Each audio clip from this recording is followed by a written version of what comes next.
Mari kita buka Alkitab kita dalam kitab Mazmur. Mazmur pasal yang keempat. Mazmur pasal yang keempat.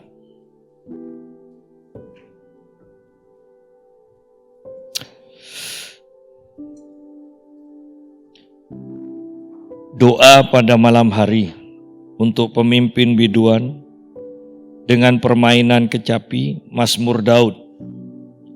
Apabila aku berseru, jawablah aku, ya Allah yang membenarkan aku. Di dalam kesesakan Engkau memberi kelegaan kepadaku. Kasihanilah aku dan dengarkanlah doaku. Hai orang-orang, berapa lama lagi kemuliaanku dinodai?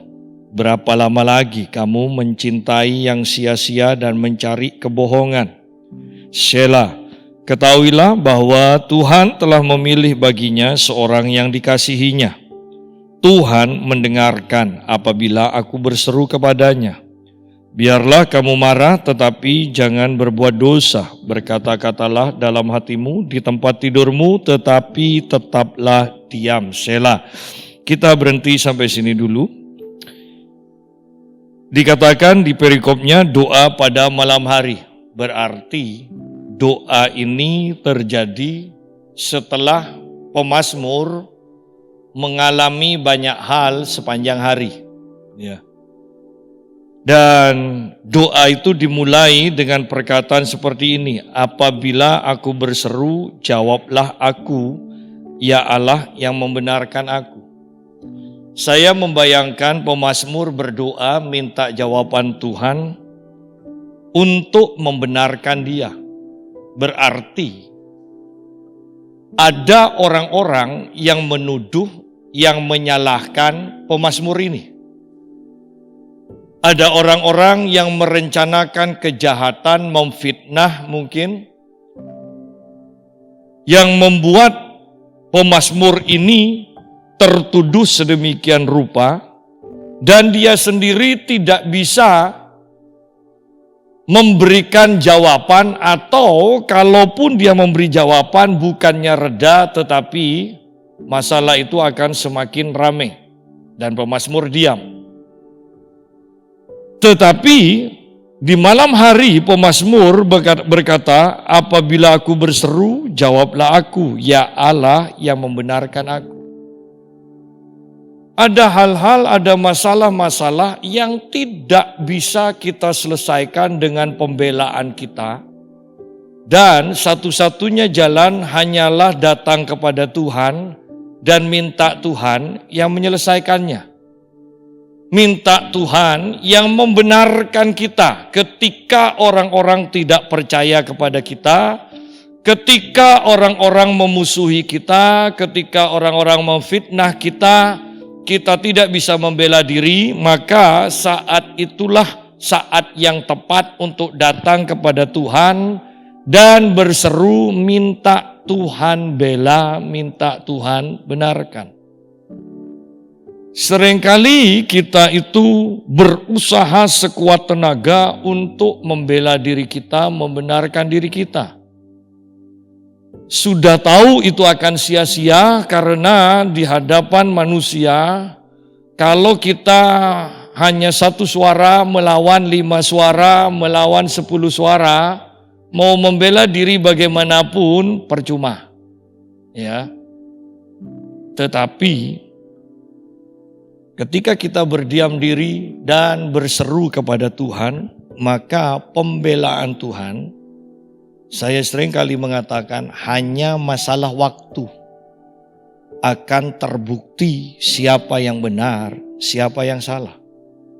Hanya masalah waktu penghukuman Tuhan akan dinyatakan. Ya. Pemazmur sampai mengalami hal ini, dikatakan di dalam kesesakan Tuhan memberi kelegaan kepadaku. Kasihanilah aku dan dengarkanlah doaku. Kata kesesakan dan minta dibelas kasihani oleh Tuhan. Berarti keadaan pemazmur begitu menekan. Ya. Sampai-sampai dia sudah tidak bisa sudah berbuat apa-apa.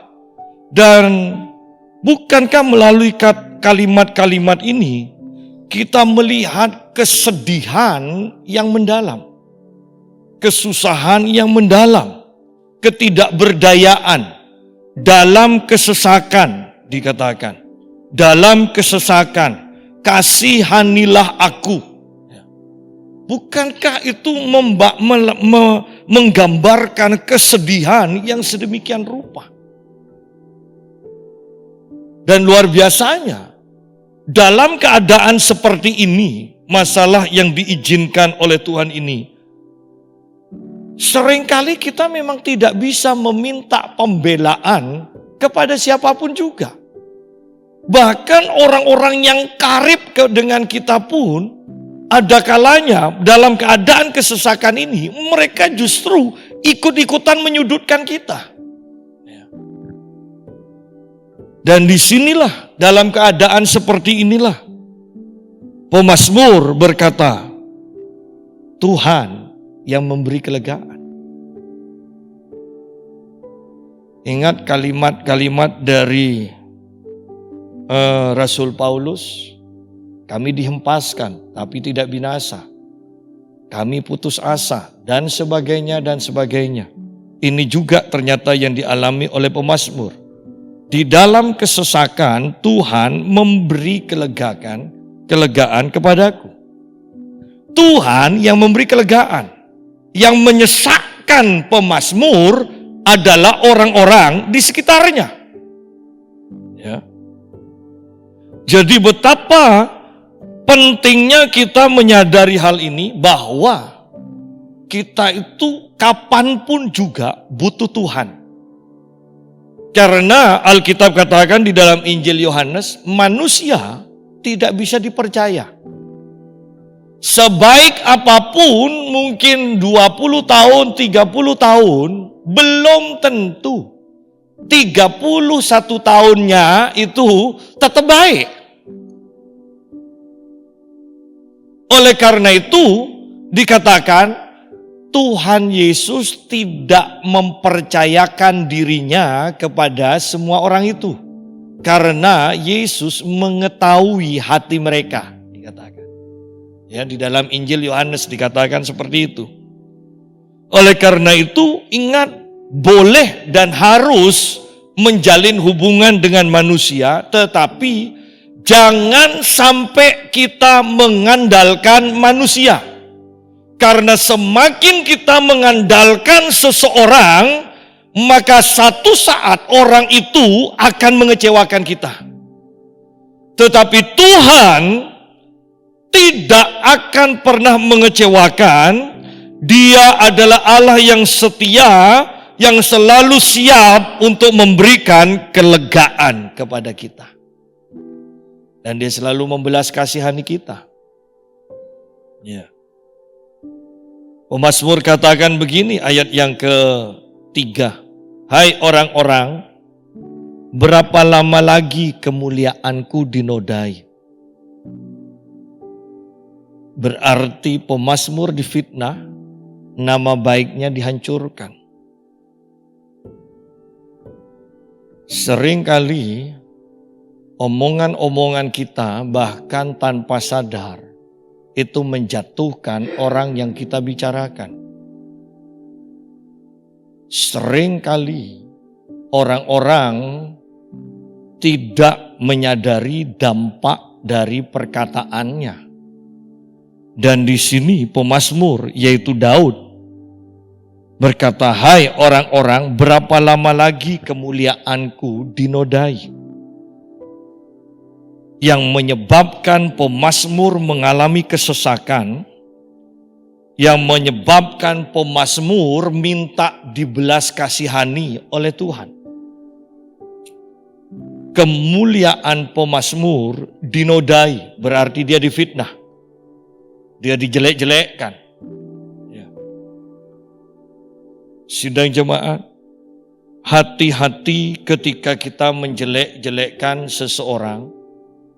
Dan saya mau katakan juga, lebih berhati-hati ketika kita membicarakan seorang hamba Tuhan. Semakin hamba Tuhan itu semakin diurapi dan semakin tidak melawan, keadaan orang itu semakin bahaya. Ya.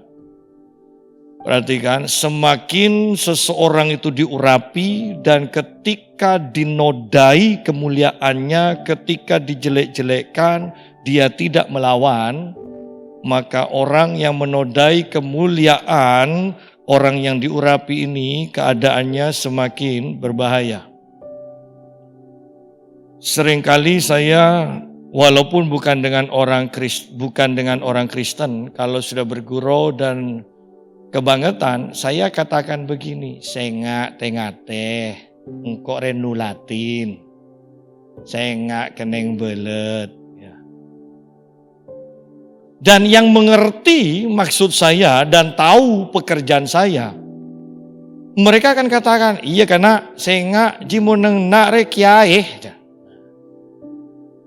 Ya. Tetapi seringkali orang Kristen itu tidak menyadari akan kuasa yang Tuhan berikan kepada hambanya yang diurapi, sehingga banyak orang terlalu berani mengata-ngatai, menjelek-jelekkan, pemazmur katakan menodai kemuliaan, tanpa berpikir bahwa pasti satu saat mereka akan dihukum Tuhan. Ya. Hati-hati ketika kita menjelek-jelekkan orang-orang yang punya otoritas.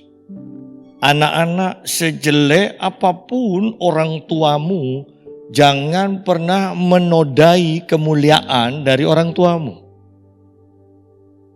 Karena ketika orang-orang yang berotoritas ini mengalami kesesakan, Tuhan yang memberikan otoritas kepada orang tersebut akan membela. Oleh karena itu, mari kita perhatikan sungguh-sungguh. Seringkali kita mempunyai masalah, mempunyai sakit penyakit yang tidak bisa disembuhkan, mempunyai masalah-masalah yang tidak terselesaikan, dan kita merasa heran. Padahal ibadah sudah, perpuluhan sudah, saat teduh sudah, apalagi ya? Alkitab katakan bahwa seseorang yang bisa menguasai mulut itu sempurna. Berarti seringkali mulut kita yang buas, kata kitab Yakobus, yang tidak terkendalikan ini yang membuat kita tanpa sadar seringkali mengalami masalah-masalah yang tidak terpecahkan. Seringkali mengalami sakit penyakit yang tidak tersembuhkan. Ya. Hai orang-orang, berapa lama lagi kemuliaanku dinodai? Berapa lama lagi kamu mencintai yang sia-sia dan mencari kebohongan? Mencari kebohongan, perhatikan. Mencintai yang sia-sia. Kalau saya mau mengartikan begini. Sia-sia, Anda memusuhi orang yang punya otoritas di atasmu, itu sia-sia. Ya. Sia-sia. Bayangkan rakyat memusuhi pemerintah yang di atasnya. Bayangkan anak, apalagi belum bekerja, memusuhi orang tuanya, tetap aja harus menahan malu karena tetap minta makan. Ya kan? Sia-sia.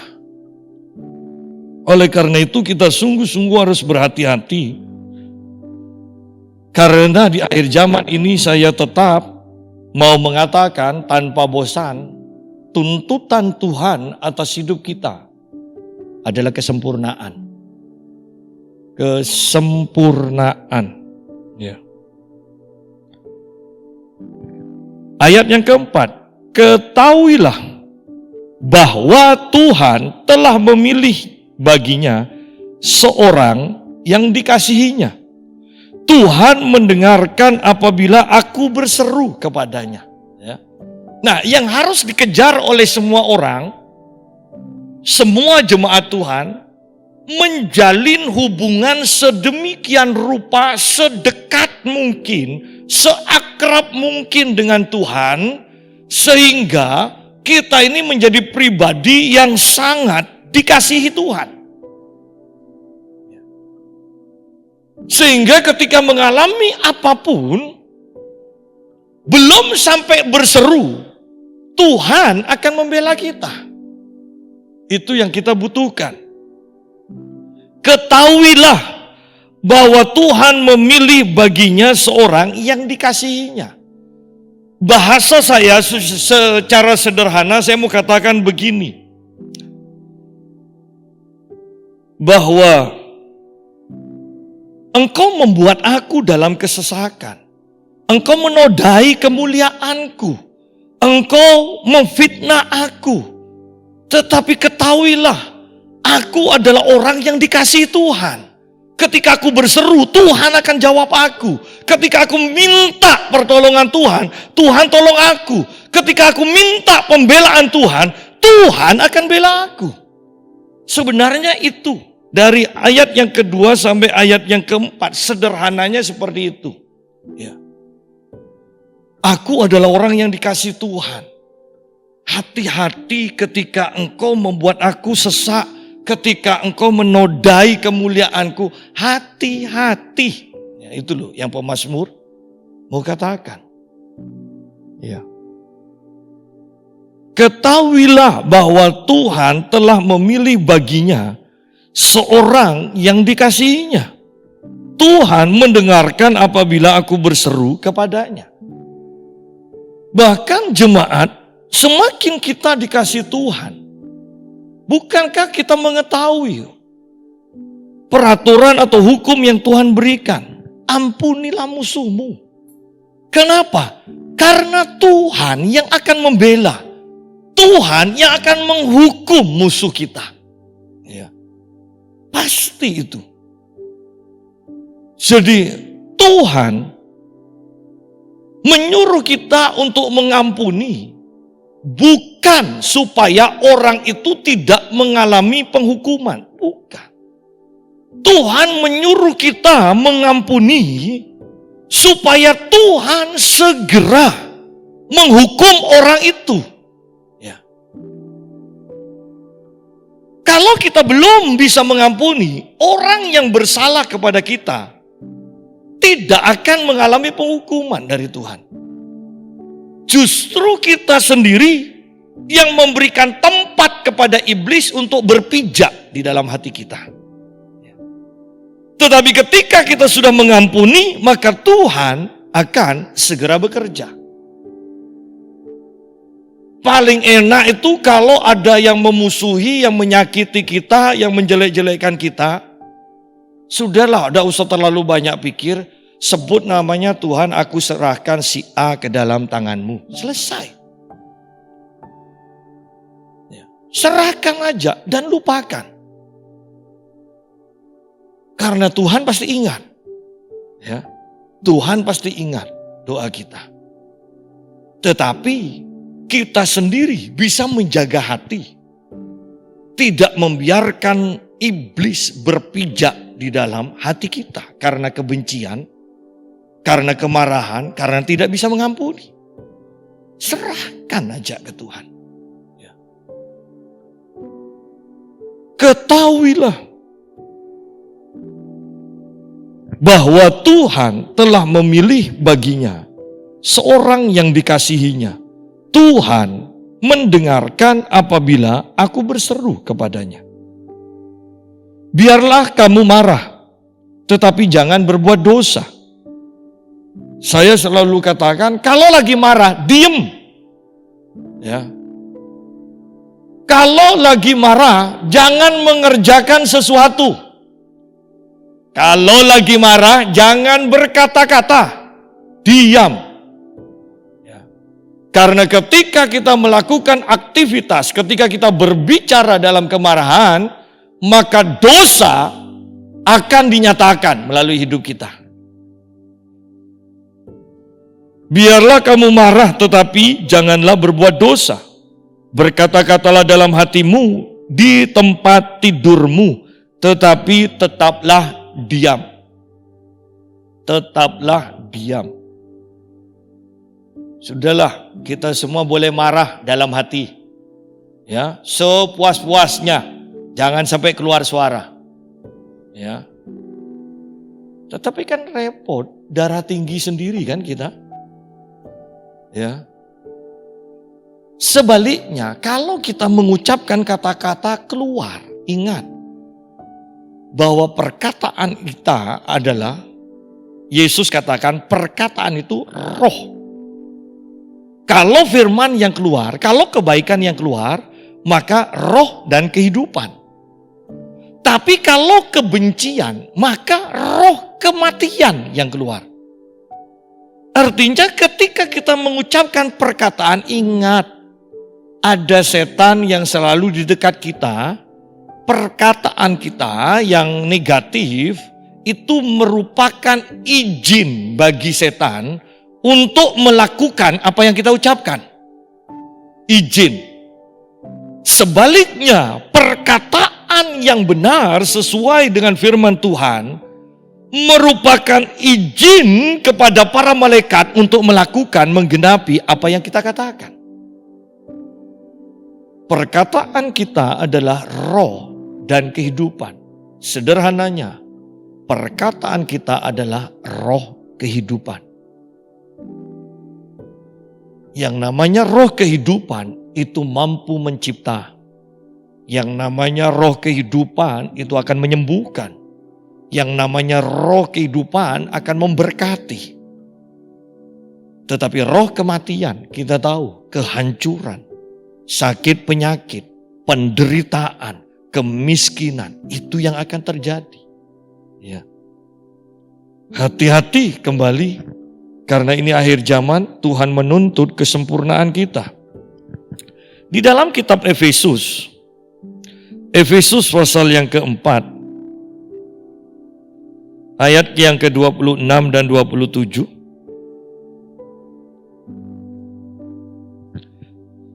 Apabila kamu menjadi marah, janganlah kamu berbuat dosa. Ini sama dengan Mazmur tadi. Janganlah matahari terbenam sebelum padam amarahmu.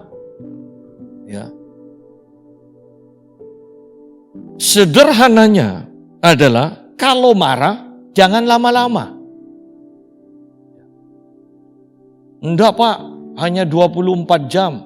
Terlalu lama. Ya. Kalau marah, jangan kata, enggak Pak, hanya 6 jam. Loh, kalau Anda marah, ya, jam 4:30 sore, 5:30 Anda harus sudah selesai loh. Kalau Anda marahnya jam 5 sore, berarti hanya punya waktu 1/2 jam untuk marah. Setelah itu tidak tahu bagaimana caranya, pokok Anda bertanggung jawab supaya matahari terbenam, Anda sudah tidak marah. Ya. Artinya apa? Jangan marah. Ya, sederhananya itu. Kenapa? Ketika kita marah, maka sebenarnya di sini dikatakan ayat 27, dan janganlah beri kesempatan kepada iblis. Ketika kita marah, bukankah emosi kita, hati kita, pikiran kita tidak terkendali? Di sanalah iblis akan masuk. Ya. Tadi malam saya di bel dan seorang hamba Tuhan mengatakan, "Pastor, ini ada yang mau saya tanyakan, ada seseorang ini," dan dia berikan ke temannya. Pertanyaannya adalah, apakah kalau mengosongkan pikiran itu boleh atau tidak? Dan dia menjelaskan bahwa dia itu ikut bisnis, ada seminar. Nah, sekarang hati-hati juga yang seminar. Diajarkan mengosongkan pikiran, diajarkan membayangkan untungnya nanti 5 kali lipat, naik lagi 10 kali lipat. Ya, terus seperti itu. Dan saya katakan, tidak boleh mengosongkan pikiran. Karena ketika kita mengosongkan pikiran, setan akan masuk. Alkitab mengajarkan kepada kita, pikirkanlah yang benar, pikirkanlah yang mulia, yang suci, yang adil, sedap didengar, patut dipuji. Alkitab katakan renungkanlah firman siang dan malam. Alkitab mengajarkan, firman Tuhan mengajarkan, jangan sampai kosong pikiranmu. Karena ketika pikiranmu kosong, ketika engkau tidak bisa mengendalikan dirimu, maka setan akan berpijak di sana.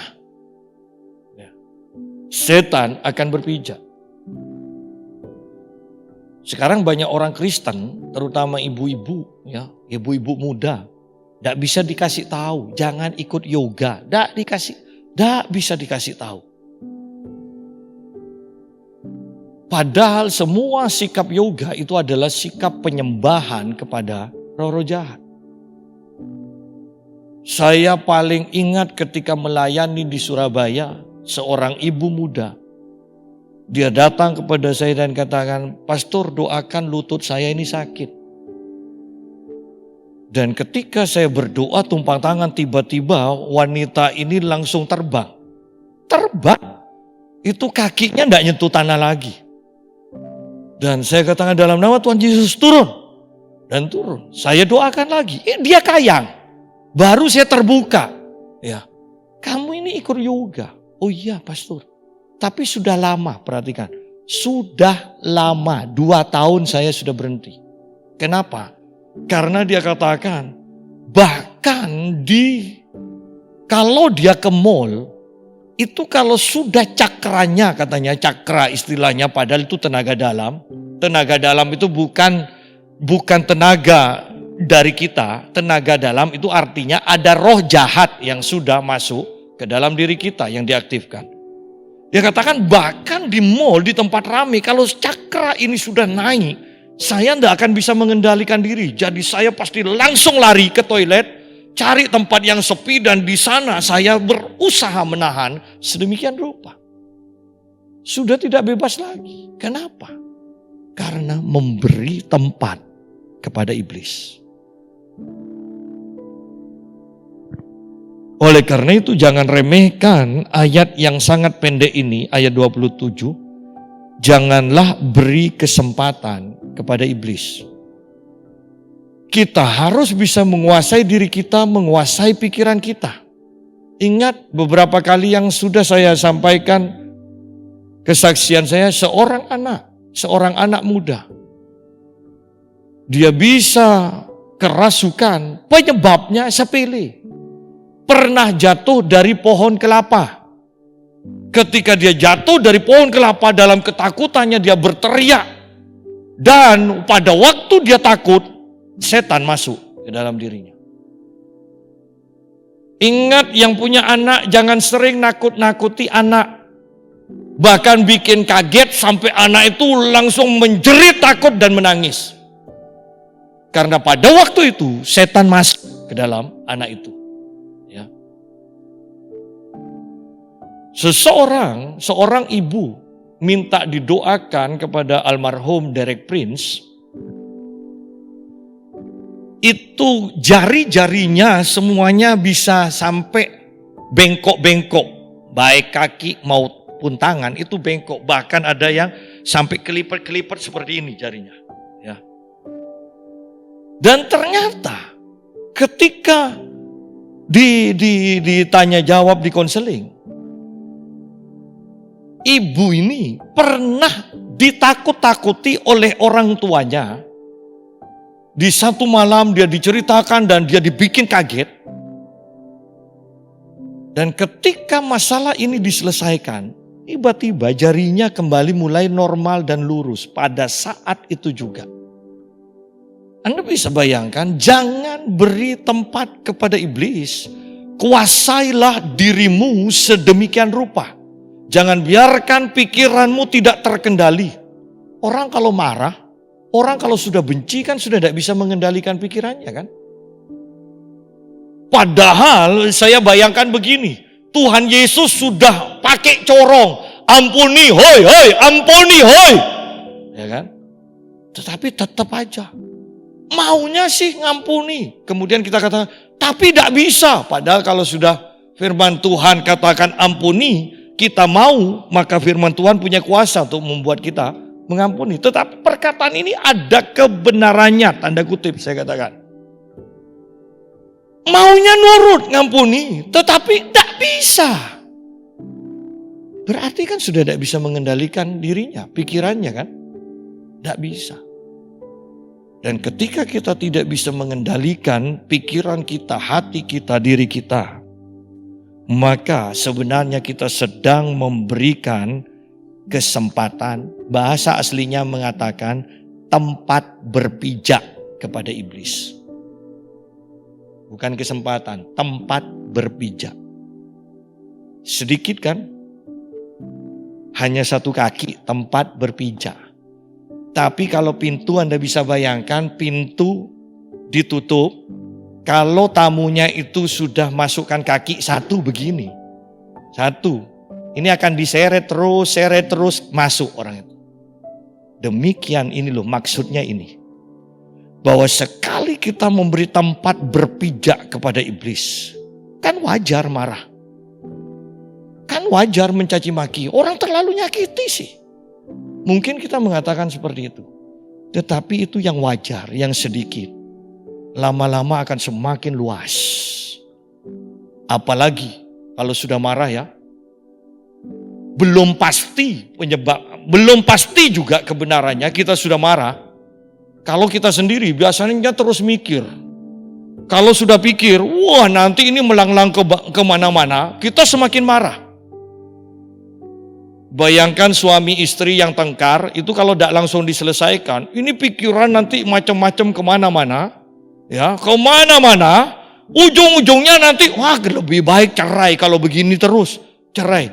Padahal hanya masalah. Mungkin ngomong 2 kali tidak dijawab, karena memang agak budek tanpa disadari kan.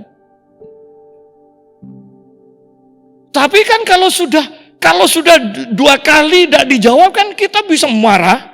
Kalau tidak diselesaikan. Kemudian mikir. Aku ini sudah tidak diperhatikan. Iya memang tidak ada gunanya. Dengar lagi suara kan setan langsung berkata macam-macam. Sudah. Kalau begini hanya masalah waktu. Daripada saya diceraikan lebih baik saya yang menceraikan. Hanya masalah kecil, tetapi ketika diolah. Semakin lama diolah, itu akan semakin besar. Oleh karena itu, jangan beri tempat berpijak kepada iblis. Kemudian, jangan terlalu lama membiarkan masalah itu tidak terselesaikan. Ya. Kembali kepada Mazmur. Pasal yang keempat.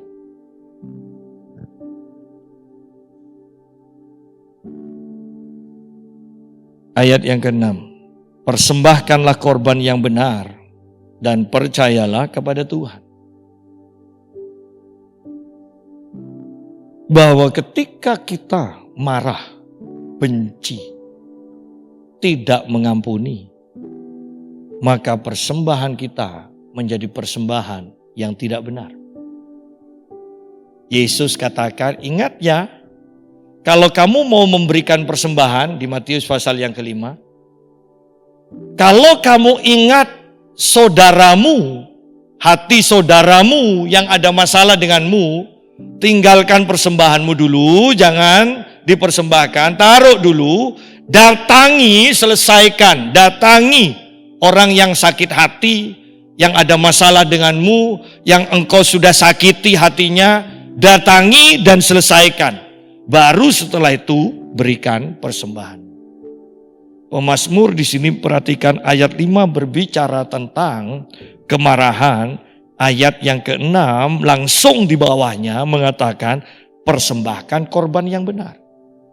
Berarti kalau ada kebencian, kemarahan, kita memberikan persembahan. Iya, memberikan persembahan, tapi tidak benar di hadapan Allah. Seringkali kita tidak menyelesaikan kebencian, kemarahan ini, dan kita memberikan persembahan, baik persembahan sukarela, baik persembahan perpuluhan, baik persembahan pujian, dan sebagainya, dan sebagainya. Kemudian kita merasa heran, aku sudah lakukan itu semua, tapi kok aku tidak diberkati?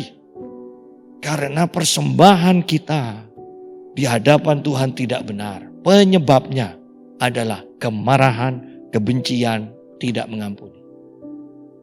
Ya. Ayat yang ke-7. Ayat yang ke-6 mengatakan, persembahkanlah korban yang benar dan percayalah kepada Tuhan. Untuk percaya kepada Tuhan itu sukar. Sukar. Tanpa anugerah Tuhan, tanpa hidup kita benar, dan Allah sendiri bekerja dalam hidup kita, untuk percaya kepada Tuhan sukar. Coba perhatikan sederhananya ya, yang terjadi sekarang. Bukan menyalahkan, tapi coba lihat. Apakah setiap orang Kristen sudah menerima firman dan mengaku percaya bahwa Tuhan mampu melindungi kita dari segala hal? Kebanyakan kan mengatakan percaya. Tetapi lihat dengan adanya COVID, bahkan pendeta-pendeta pun banyak yang kita bisa lihat, mereka sebenarnya tidak percaya kepada Tuhan. Buktinya begitu takutnya. Bahkan saya melihat keluarga hamba Tuhan, keluarga pendeta. Saya ingat papanya pendeta, bahkan majelis dari gereja, majelis pusat. Anaknya juga dan mantunya juga pendeta. Tapi gerejanya denominasinya beda. Lucu tapi. Di dalam rumah, makannya ini papa mamanya di ruangan lain. Anak mantunya ini di ruangan lain. Makannya juga itu di tempat di depan meja makannya, mereka itu pakai masker. Anda bisa bayangkan seperti ini? Mereka hamba Tuhan. Apakah mereka mengajarkan dan mengaku percaya bahwa Tuhan mampu menyembuhkan, Tuhan mampu melindungi kita dari virus, dari sakit, penyakit dan sebagainya? Oleh karena itu saya mau katakan, percaya yang sungguh-sungguh, percaya yang dibuktikan, itu sukar tanpa anugerah Tuhan. Tanpa anugerah Tuhan, sukar untuk percaya pada Tuhan.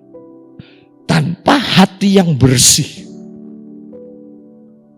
anugerah Tuhan tidak bisa leluasa mengerjakan maksud Tuhan di dalam diri kita.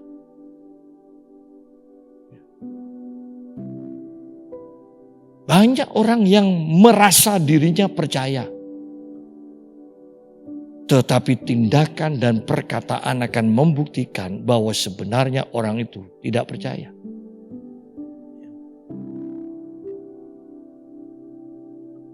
Alkitab katakan umur kita 70 tahun sampai 80 tahun. Mengaku percaya? Percaya. Tapi dengarkan dengan teliti bahwa seringkali kita menemui orang yang mengaku percaya, juga mengatakan iya, kalau ngumpul-ngumpul apalagi bukan dengan orang yang beriman. Iya sih memang umurnya orang tidak tentu. Ya kan? Lu sudah tidak sesuai perkataannya dengan firman yang diakui bahwa firman itu dipercaya. Tetapi kok kalau lingkungannya beda, perkataannya juga berbeda. Berarti mereka tidak percaya. Persembahkanlah korban yang benar dan percayalah kepada Tuhan. Percayalah kepada Tuhan. Ayat 7, banyak orang berkata, siapa yang akan memperlihatkan yang baik kepada kita? Biarlah cahaya wajah-Mu menyinari kami, ya Tuhan. Banyak dari kita salah mengerti bahwa kebaikan itu selalu sifatnya itu jasmani, dan yang kita kejar selalu hal yang jasmani, dan yang terpenting bagi kebanyakan orang adalah hal yang jasmani yang kelihatan. Kalau dipuji, kalau dikasih uang, kalau dikasih apa yang bersifat jasmani, kalau berhasil itu disebut kebaikan. Sehingga di sini dikatakan banyak orang berkata, siapa yang akan memperlihatkan yang baik kepada kita? Dan dari kalimat ini kita melihat, bisa menangkap bahwa banyak orang yang percaya bahwa sukar orang lain berbuat baik pada dirinya, memberi kebaikan kepada dirinya. Ayat ini berbicara, menceritakan bahwa sukar orang-orang itu menunjukkan kebaikannya pada kita. Sukar kita untuk menerima kebaikan. Tetapi pemazmur mengatakan, biarlah cahaya wajah-Mu menyinari kami ya Tuhan. Pemazmur melihat seperti Paulus. Kami tidak memperhatikan yang kelihatan. Kami memperhatikan yang tidak kelihatan karena itu kekal. Pemazmur mengatakan, tidak perlulah kebaikan-kebaikan yang kelihatan dari orang-orang. Aku lebih mementingkan hadirat Tuhan, wajah Tuhan. Itu yang akan memberikan kepuasan kepadaku. Itu yang akan menguatkan aku. Itu yang akan memberikan kemenangan kepadaku. Bukan uang, bukan pujian, bukan tahta, bukan segala hal yang bisa dilihat dan diraba itu. Tetapi yang terpenting dikatakan, cahaya wajah Tuhan. Itu berbicara tentang hadirat Tuhan, pribadi Tuhan, kehadiran Tuhan. Biarlah cahaya wajah-Mu menyinari kami ya Tuhan. Ayat ke-8-nya menjelaskan bahwa hadirat itu, hadirat Tuhan, Engkau telah memberikan sukacita kepadaku. Dan sukacita yang timbul dari hadirat Tuhan ini dikatakan lebih banyak, lebih besar daripada mereka ketika mereka kelimpahan gandum dan anggur. Lihat di sini.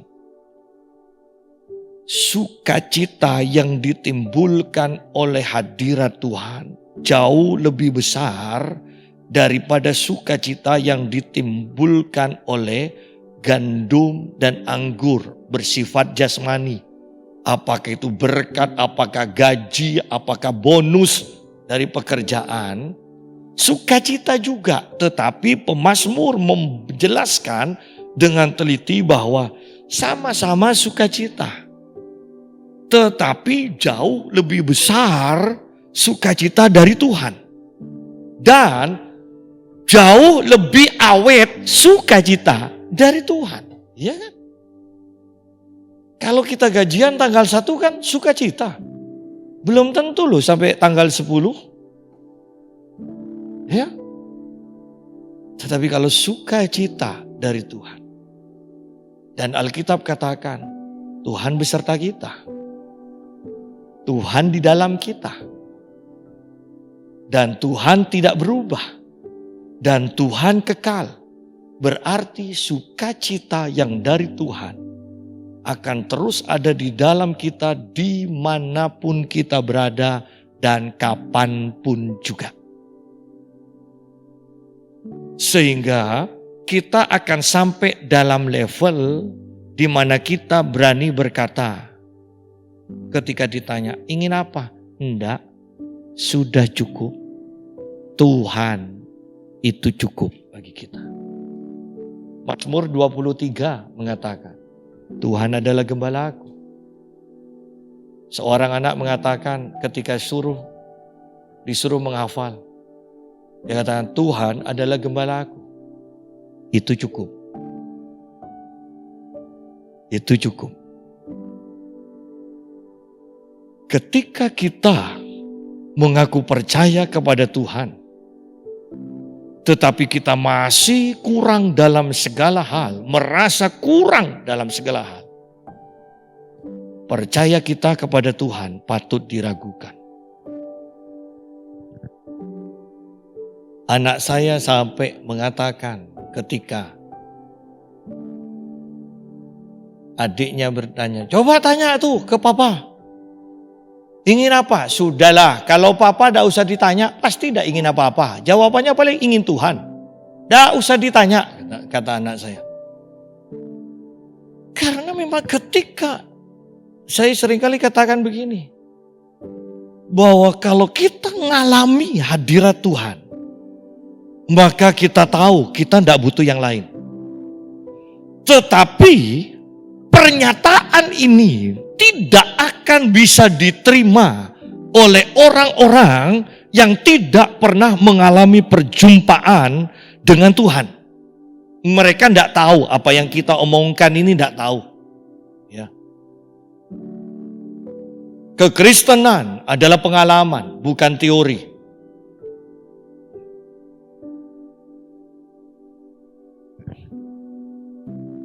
Engkau telah memberikan sukacita kepadaku lebih banyak daripada mereka ketika mereka kelimpahan gandum dan anggur. Bukan sekedarnya loh ini kelimpahan gandum dan anggur saja. Tidak bisa menyamai sukacita yang didapatkan dari Tuhan. Dengan tentram, pada waktu malam di sini dikatakan, dengan tentram aku mau membaringkan diri lalu segera tidur. Sebab hanya Engkaulah ya Tuhan yang membiarkan aku diam dengan aman. Tentram, damai. Kenapa? Karena tidak marah, karena tidak benci, karena mengampuni. Sehingga mau tidur di waktu malam langsung tidur dengan tentram. Ya. Bayangkan orang yang benci, bayangkan suami istri atau pacar yang bertengkar dan tidak diselesaikan pada waktu malam itu, paling hanya bolak-balik. Ya kan, di tempat tidur bolak-balik, tapi tidak tidur-tidur. Tetapi orang yang hidupnya mengampuni, hidupnya penuh dengan kasih, tidak marah-marah. Pemazmur katakan, dengan tentram aku mau membaringkan diri, lalu tidak memakan waktu lama, segera tidur. Berapa banyak orang yang harus minum obat tidur ketika mau tidur? Berapa banyak orang sakit dan tidak bisa tidur kalau tidak minum obat penahan sakit?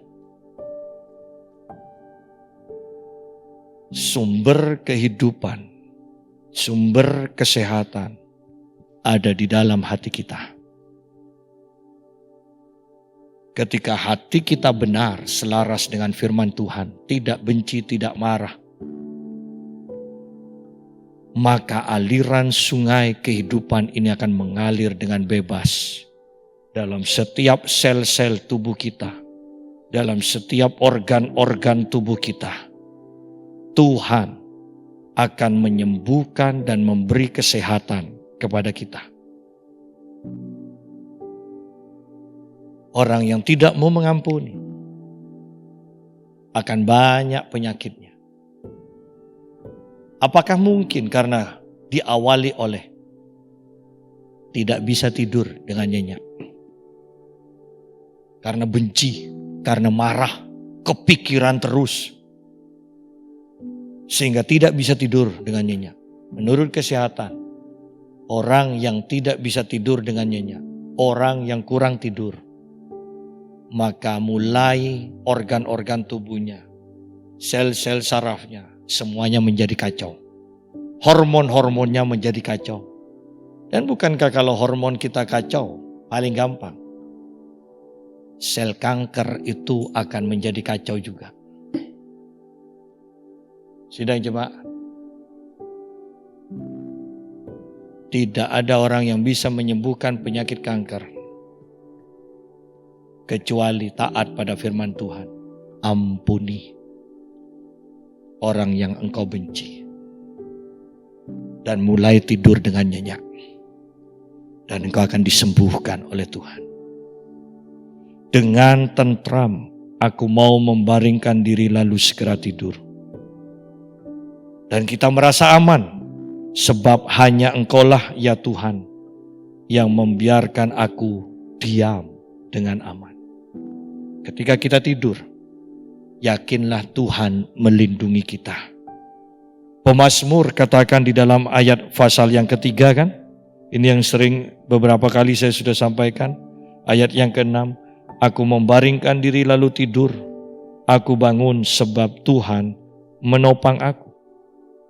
Ayat ini dikatakan ketika pemazmur atau Daud dikepung oleh puluhan ribu tentara yang mengejar dia. Di tengah-tengah kepungan itu, pemazmur Raja Daud bisa tidur dengan nyenyak. Kenapa? Percaya bahwa Tuhan melindungi. Kiranya Tuhan memberkati kita semua. Jangan biarkan hati kita marah, kecewa, dendam, tidak mengampuni. Tetapi segera selesaikan. Dan kita akan dianggap benar. Persembahan kita menjadi benar. Dan tidur kita akan nyenyak. Dan kita akan hidup dalam kesehatan ilahi.